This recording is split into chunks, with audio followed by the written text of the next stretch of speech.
श्रीरामचन्द्राय नमः। सद्गुरुदेव परमात्मने नमः। श्रीगणेशाय नमः। योग वासिष्ठ। योग वासिष्ठ। आप योग वासिष्ठ सुन रहे हैं। त्वमेव माता च पिता त्वमेव, त्वमेव बन्धु च सखा त्वमेव, त्वमेव विद्या द्रविणं त्वमेव, त्वमेव सर्वं मम देव देव।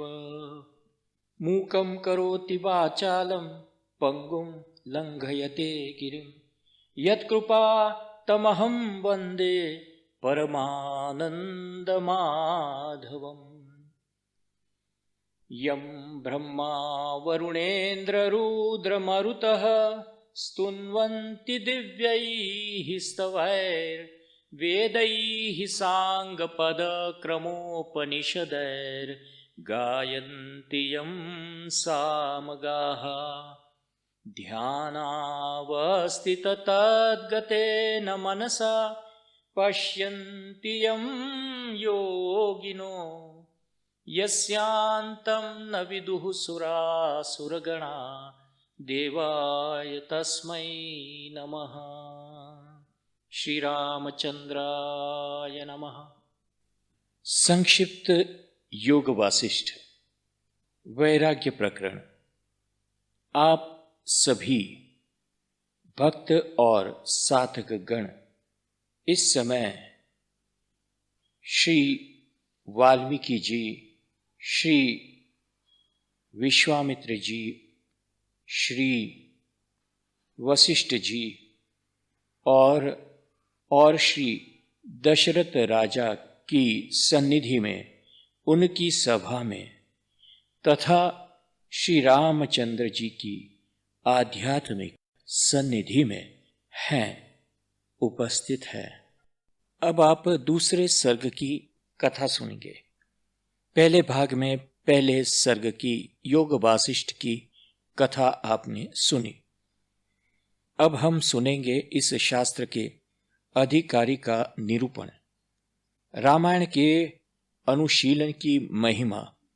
भरद्वाज को ब्रह्मा जी का वरदान तथा ब्रह्मा जी की आज्ञा से वाल्मीकि का भरद्वाज को संसार दुख से छुटकारा पाने के निमित्त उपदेश देने के लिए प्रवृत्त होना। सुनिए।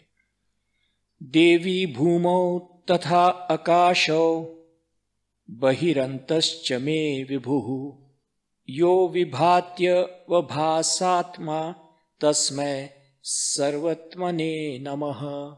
जो प्रकाश ज्ञान स्वरूप सर्वव्यापी परमात्मा स्वर्ग में, भूतल में, आकाश में तथा हमारे अंदर और बाहर सर्वत्र प्रकाशित हो रहे हैं, उन सर्वात्मा को नमस्कार है। श्री वाल्मीकि जी कहते हैं, राजन, मैं संसार रूपी बंधन में बंधा हुआ हूं, किंतु इससे मुक्त हो सकता हूं ऐसा जिसका निश्चय है, तथा जो न तो अत्यंत अज्ञानी है और न तत्वज्ञानी ही है, वही इस शास्त्र को सुनने अथवा पढ़ने का अधिकारी है। जो पहले कथा रूपी उपाय से युक्त रामायण के बाल, अयोध्या आदि सभी कांडों को विचार परिशीलन करके मोक्ष के उपाय भूत इन वैराग्य आदि 6 प्रकरणों का विचार अनुशीलन करता है, वह विद्वान पुरुष फिर इस संसार में जन्म नहीं लेता। वह यहाँ के जन्म आदि दुखों से सदा के लिए छुटकारा पा जाता है। शत्रुओं का मर्दन करने वाले नरेश, यह रामायण पूर्व और उत्तर 2 खंडों से युक्त है। इसमें राग, द्वेष आदि दोषों को दूर करने के लिए राम कथा रूपी प्रबल उपाय बताए गए हैं। पहले इन बाल आदि 7 कांडों की रचना करके मैंने एकाग्रचित्त हो अपने बुद्धिमान एवं विनयशील शिष्य भरद्वाज को इसका ज्ञान प्रदान किया। ठीक उसी तरह जैसे समुद्र मणि या रत्न की इच्छा रखने वाले याचक को मणि प्रदान करता है, बुद्धिमान भरद्वाज ने मुझसे कथारूपी उपाय वाले इन 7 कांडों का अध्ययन करके पश्चात मेरु पर्वत के किसी गहन वन में ब्रह्मा जी के सामने इनका वर्णन किया। इससे महान आशय वाले लोक पितामह भगवान ब्रह्मा भरद्वाज के ऊपर बहुत संतुष्ट हुए और उनसे बोले, बेटा तुम मुझसे कोई वर मांग लो। भरद्वाज ने कहा, भगवन, भूत भविष्य और वर्तमान के स्वामी पितामह, जिस उपाय से यह समस्त मानव समुदाय संपूर्ण दुख से छुटकारा पा जाए वह मुझे बताइए। आज मुझे यही वर अच्छा लगता है। श्री ब्रह्मा जी ने कहा, वत्स, तुम इस विषय में शीघ्र ही प्रयत्नपूर्वक अपने गुरु वाल्मीकि जी से प्रार्थना करो। उन्होंने जिस निर्दोष रामायण की रचना आरंभ की है उसका श्रवण कर लेने पर मनुष्य संपूर्ण मोह से पार हो जाएगा। श्री वाल्मीकि जी कहते हैं, भरद्वाज से यूं कहकर संपूर्ण भूतों के सृष्टा भगवान ब्रह्मा उनके साथ ही मेरे आश्रम पर आए। उस समय मैंने शीघ्र ही अर्घ्य पाद्य आदि के द्वारा उन भगवान ब्रह्मा जी का पूजन किया। तत्पश्चात समस्त प्राणियों के हित में तत्पर रहने वाले ब्रह्मा जी ने मुझसे कहा, श्रेष्ठ महर्षि, श्री रामचंद्र जी के स्वभाव एवं स्वरूप का वर्णन करने वाले इस निर्दोष रामायण का आरंभ करके जब तक इसकी समाप्ति न हो जाए तब तक कितना ही उद्वेग क्यों न हो, तुम इसका परित्याग न करना।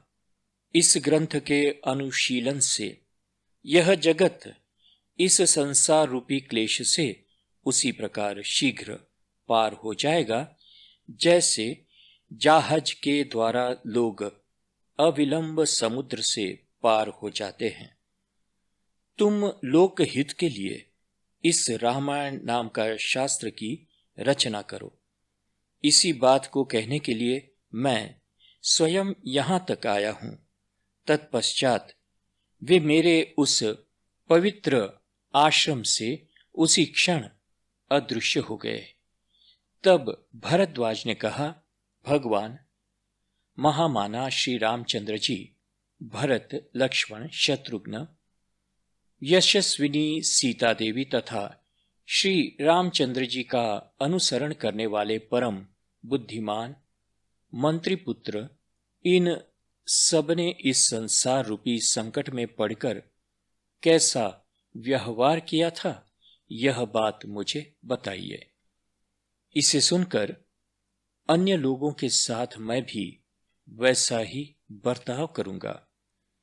राजेंद्र, जब भरद्वाज ने आदर पूर्वक मुझसे पूर्वोक्त विषय का प्रतिपादन करने के लिए अनुरोध किया, तब मैं भगवान ब्रह्मा जी की आज्ञा का पालन करने के लिए उक्त विषय के वर्णन में प्रवृत्त हुआ और बोला, वत्स भरद्वाज, सुनो, तुमने जैसा पूछा है उसके अनुसार तुम्हें सब कुछ बताता हूं। मेरे उपदेश को सुनने से तुम अपना सारा मोह दूर कर सकोगे। बुद्धिमान भरद्वाज, तुम वैसा ही व्यवहार करो जैसा कि आनंद स्वरूप कमल नयन भगवान श्री राम ने समस्त संसार में अनासक्त भाव से रहकर किया था। महामाना भरत, लक्ष्मण, शत्रुघ्न, कौसल्या, सुमित्रा, सीता, राजा दशरथ, श्री राम सखा कृतास्त्र और अविरोध पुरोहित वशिष्ठ, वामदेव तथा अन्य 8 मंत्री ये सभी ज्ञान में पारंगत थे। दृष्टि, जयंत, भास, सत्यवादी विजय, विभीषण, सुषेण, हनुमान और इंद्रजित ये श्री राम के 8 मंत्री बताए गए हैं। ये सब के सब समदर्शी थे। इनका चित्त विषयों में आसक्त नहीं था। ये सभी जीवन मुक्त महात्मा थे और प्रारब्धवश जो कुछ प्राप्त होता उसी में संतुष्ट रहकर तदनुकूल व्यवहार करते थे। बेटा, इन लोगों ने जिस प्रकार होम, दान और आदान प्रदान किया था, इन्होंने जगत में जिस प्रकार निवास किया था और जिस प्रकार स्मरण, चिंतन अथवा श्रौत स्मार्त कर्मों का पालन किया था, उसी प्रकार यदि तुम भी बर्ताव करते हो तो संसार रूपी संकट से छूटे हुए ही हो। उदार एवं सत्व गुणों से संपन्न पुरुष अपार संसार समुद्र में गिरने पर भी यदि उपयुक्त उत्कृष्ट साधन को अपना ले तो उसे न तो शोक प्राप्त होता है और न वह दीनता अथवा दुख में ही पड़ता है। सब प्रकार की चिंताओं से मुक्त हो वह परमानंद सुधा का पान करके सदा के लिए परम तृप्त हो जाता है। यह था सर्ग 2। अब सर्ग 3। इस कथा में जीव मुक्त के स्वरूप पर विचार, जगत के मिथ्यत्व तथा विविध वासना का निरूपण तथा भगवान श्री राम की तीर्थ यात्रा का वर्णन। भरद्वाज बोले, ब्राह्मण, आप श्री रामचंद्र जी की कथा से आरंभ करके क्रमशः जीवन मुक्ति की स्थिति का मुझसे वर्णन कीजिए, जिससे मैं सदा के लिए परम सुखी हो जाऊं। श्री वाल्मीकि जी ने कहा, साधु पुरुष भरद्वाज, जैसे रूप रहित आकाश में नील पीत आदि वर्णों का भ्रम होता है, उसी प्रकार निर्गुण निराकार ब्रह्म में अज्ञानवश जगत की सत्ता का भ्रम होता है। वह जो जगत संबंधी भ्रम उत्पन्न हो गया है, इसे इस तरह भुला दिया जाए कि फिर कभी इसका स्मरण ही न हो। इसको मैं उत्तम ज्ञान मानता हूं। इस दृश्य प्रपंच का अत्यंत अभाव है। वह बिना हुए ही भासित हो रहा है। जब तक ऐसा बोध नहीं होता तब तक कोई कभी भी उस उत्कृष्ट आत्मज्ञान का अनुभव नहीं कर सकता। इसलिए आत्मज्ञान का अन्वेषण, उसकी प्राप्ति के लिए प्रयत्न करना चाहिए। इस योग वशिष्ठ रूप शास्त्र का ज्ञान होने पर इस जीवन में उस आत्म तत्व का बोध हो जाए, यह सर्वथा संभव ही है। वह होकर ही रहेगा। इस उद्देश्य से इस शास्त्र का विस्तार प्रचार किया जाता है। यदि तुम श्रद्धा भक्ति के साथ इस शास्त्र का श्रवण करोगे तो निश्चय ही तुम्हें उस आत्म तत्व का ज्ञान प्राप्त हो जाएगा, अन्यथा उसकी प्राप्ति असंभव है। निष्पाप भरद्वाज, यह जगत रूपी भ्रम यद्यपि प्रत्यक्ष दिखाई देता है तो भी इस शास्त्र के विचार से अनायास ही ऐसा अनुभव हो जाता है कि यह है ही नहीं। ठीक उसी तरह जैसे आकाश में नील आदि वर्ण प्रत्यक्ष दिखने पर भी विचार करने से बिना परिश्रम के ही यह समझ में आ जाता है कि इसका अस्तित्व नहीं है। यह दृश्य जगत वास्तव में है ही नहीं। ऐसा बोध होने पर जब मन से दृश्य प्रपंच का मार्जन, निवारण या अभाव हो जाए, तब परम निर्वाण रूप शांति का स्वतः अनुभव होने लगता है। ब्रह्मन संपूर्ण रूप से वासनाओं का जो परित्याग, अत्यंत अभाव है, वही उत्तम मोक्ष कहलाता है। उसे अविद्या रूपी मल से रहित ज्ञानी ही प्राप्त कर सकते हैं। विप्रवर, जिस शीत के नष्ट होने पर हिमकण तुरंत गल जाते हैं, उसी प्रकार वासनाओं के क्षीण होने पर वासना पुंजरूप चित्त भी शीघ्र ही गल जाता है, उसका अभाव सा हो जाता है। वासना दो प्रकार की बताई गई है, एक शुद्ध वासना और दूसरी मलिन वासना।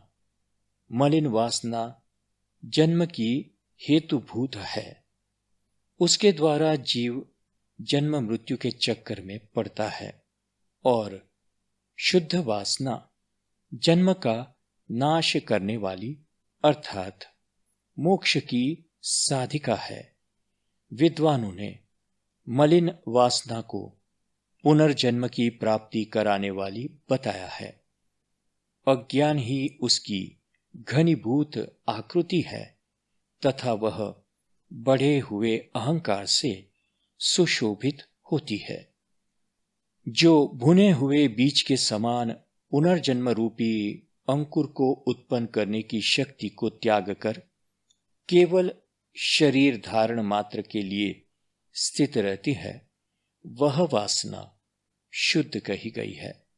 जो लोग शुद्ध वासना से युक्त है, वे फिर जन्म रूप अनर्थ के भाजन नहीं होते।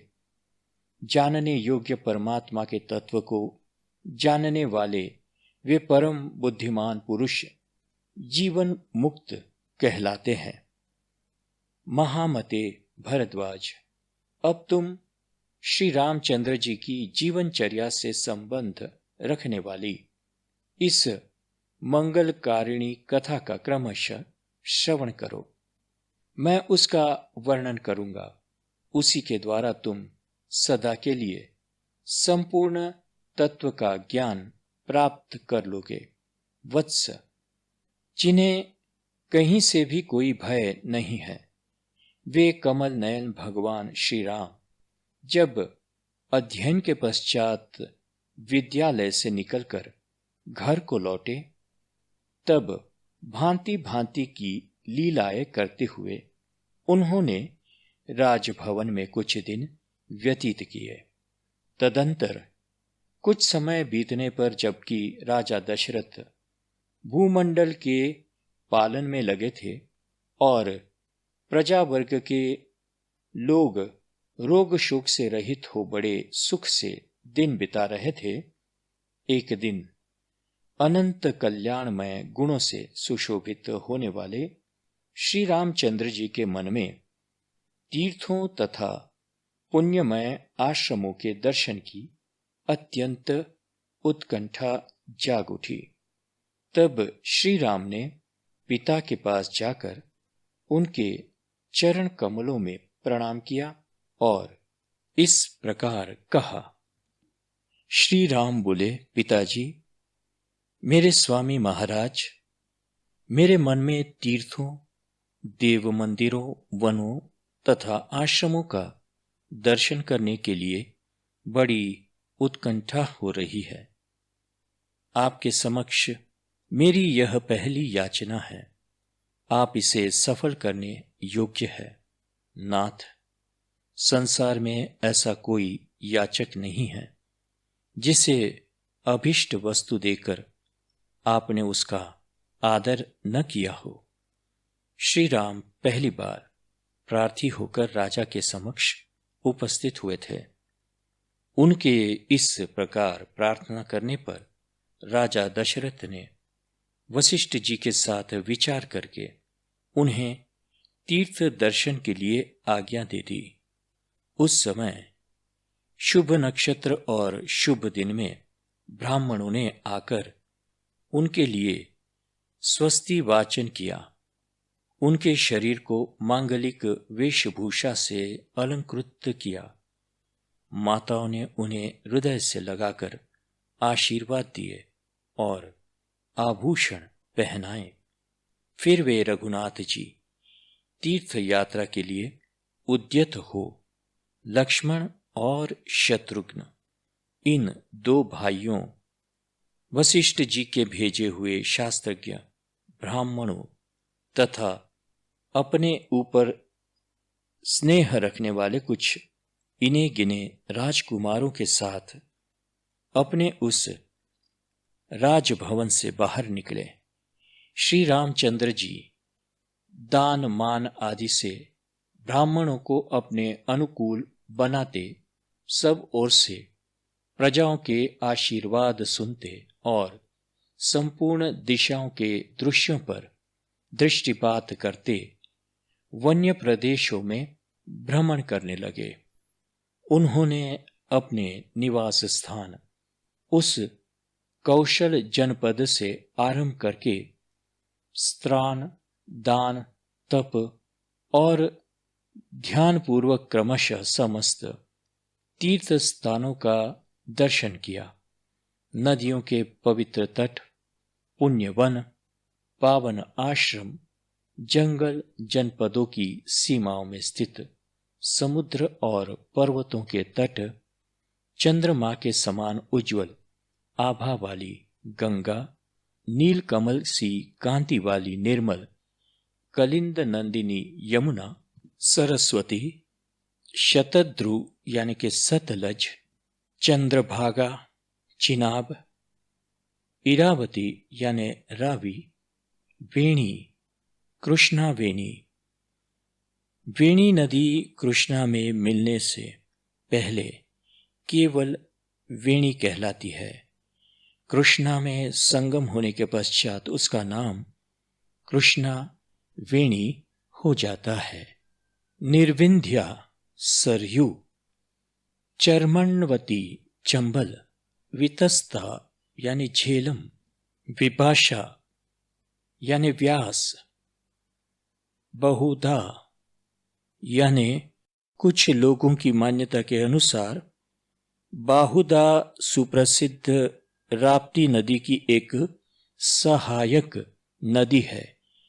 प्रयाग, नैमिषारण्य, धर्मारण्य, गया, वाराणसी, काशीपुरी, श्रीशैल, केदारनाथ, पुष्कर, क्रम प्राप्त, मानस सरोवर, उत्तर मानस, वंगवामुख, अन्य तीर्थ समुदाय, अग्नितीर्थ, महातीर्थ, इंद्रद्युम्न सरोवर आदि पुण्य तीर्थ सरोवर, सरिताएं, नदी, तालाब या कुंड, इन सब का उन्होंने आदर पूर्वक दर्शन किया। स्वामी कार्तिकेय शालग्राम स्वरूप श्री विष्णु भगवान, विष्णु और शिव के 64 स्थान, नाना प्रकार के ऐश्वर्यजनक दृश्यों से विचित्र शोभा धारण करने वाले चारों समुद्रों के तट, विंध्य पर्वत और मंदराचल के कुंज, हिमालय आदि 7 कुल पर्वतों के स्थान तथा बड़े बड़े राजर्षियों, ब्रह्मर्षियों, देवताओं और ब्राह्मणों के मंगलकारी पावन आश्रम का भी श्री रामचंद्र जी ने श्रद्धापूर्वक दर्शन किया। दूसरों को मान देने वाले श्री रघुनाथ जी अपने भाइयों के साथ बारंबार चारों दिशाओं के प्रांत भागों तथा भूमंडल के सभी छोरों में घूमते फिरे।